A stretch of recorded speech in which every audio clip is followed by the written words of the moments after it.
What is up, ladies and gentlemen? My name is Pete, and today I have literally just picked up my Nintendo Switch from the store, and in this video I'm going to be unboxing that and some other things that I picked up while I was there. The first item we're going to take a look at is the official Nintendo Switch carrying case, which you can see from this picture actually includes a screen protector, which is pretty cool. Now, the box itself is pretty basic with a whole bunch of words on the back and some colourful artwork on the left and on the right. Once we get inside the box, you'll find a plastic wrapped carrying case, which is probably what you expected. Now, here's the screen protector we spoke about earlier. It's nice that they include that. It's a bit odd because Nintendo actually sells a $14.99 screen protector on its own. So here's the case. Once we take out the wrapping, we find it actually looks and feels quite different to how I expected and how it looks on the box. Once we get inside, we find that it has a felt lining to keep your console from being too scratched, and it has this flappy thing to hold your games, which, upon further inspection, turns out to be a standard for your console. That's kinda cool. The next thing we're unboxing is the Switch Pro controller, and I picked this up mainly because I don't have to disconnect the Joy-Cons from the Switch console every time I want to use it on a TV. There's a running theme with the boxes, which there's a picture on the front, a large amount of wording on the back, and then some pictures on the sides. The first thing we find in the box is this cardboard. Go away. The next thing we find, if I can get it out of the box, is a USB Type-C cable. Very nice. Next, we have some paper, which, let's be perfectly honest, you're not interested in that at all. Finally, we get around to pulling the controller out of the box, and the first thing we find is, wait, what happened here? Oh well. So, there you have it, the Switch Pro controller. It looks very nice, it feels very nice.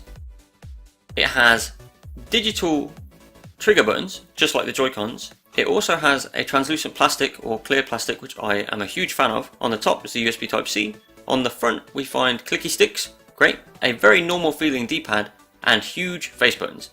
Seriously, huge.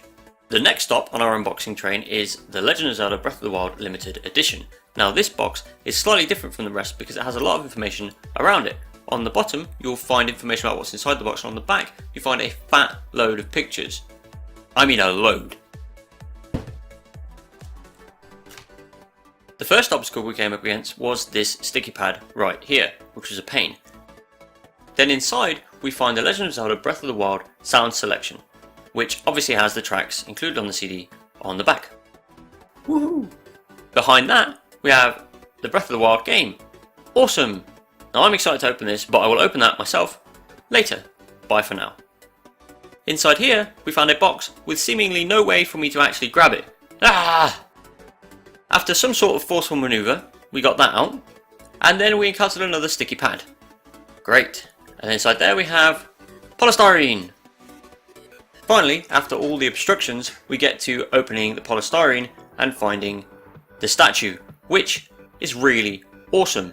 It feels very heavy, it feels incredibly sturdy, and it has a really nice look to it with a lot of detail, which is awesome. It is maybe a little bit wobbly though, but I mean you can expect that because it's a freestanding sword sort of thing. You can have a better look at the detail on the flower right here, which is really awesome. So there it is. Oh, I forgot to show you the bottom. On the bottom, it just says The Legend of Zelda Breath of the Wild, Nintendo made in China. So, we finally have the Nintendo Switch, and I'm extremely excited to unbox my very own one for you today. Now here we have a couple of shots of the graphics on the front of the box, and here we have the image on the back of what can only be described as a shoebox. Once we get into the box, you're first hit with a graphic showing you how to plug in your system. And then you get, ta-da! 2 Joy-Cons and an Amazon Kindle. No, seriously, you get your Switch and your 2 Joy-Con controllers, and they look great. Now if we take that out and we wait just 1 minute, we'll put that to the side and get the rest of the contents out. Now at the top and the bottom you have the Joy-Con attachments. These include a wrist strap and they improve the back buttons for multiplayer games. In the center you have the Joy-Con grip. Now I should mention that this is the standard Joy-Con grip, not the charge grip. If you want to charge your Joy-Cons, you'll need to buy that one separately, which I think is pretty stupid. Why would you do this, Nintendo? God damn it. On the left you have an HDMI cable. Obviously everybody knows what HDMI cables look like, so there you go. And behind that you have the power adapter. Now this only comes with one power adapter, which kind of sucks because if you want to charge your system separately, you'd have to buy another one. Here you have a information booklet with interesting things in there. You don't really want to read that now, so we'll put that to the side. And on the right, we have what I can only assume is the docking station, which I actually think looks quite nice. There doesn't seem to be anything going on the bottom, and on the back it's upside down. No, you have a plastic flap that opens up to show the AC adapter, USB 3.0 and HDMI port. Now there's no Ethernet port, which kind of sucks, but you can buy a USB to Ethernet adapter if you so choose. On the side you have two USB 2.0 ports, which is nice, and this groove is obviously where you would slot your Switch system when you want to dock it. On the inside it does have some rubber inserts to protect your system, but how well these work will have to be seen at a later date. And right here you have an LED which shows when the system is connected to a television. Now let's get back to the first box. Obviously we have here the Joy-Cons, and they have clicky sticks, which is a first for handhelds. They also have digital trigger buttons, much like the Pro controller, because obviously they have to function exactly the same. Now if we look at the second Joy-Con, you'll notice that the stick is higher up, so it matches more like the Xbox. On the side you have SL and SR, which are back buttons for when you're using the controllers in multiplayer mode.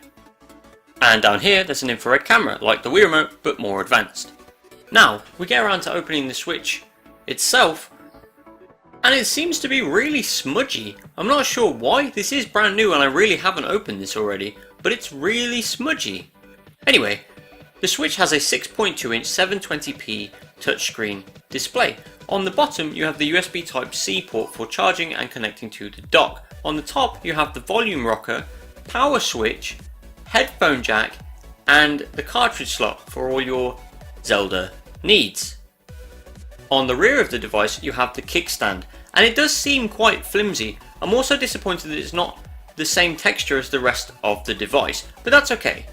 And underneath here is where you would put your micro SD cards. Finally, we have a picture of my Switch console next to the dock, above the Joy-Cons in the grip, next to the Pro controller. Hopefully you've enjoyed this not so brief unboxing video. Now if you'd excuse me, I need to go play Zelda.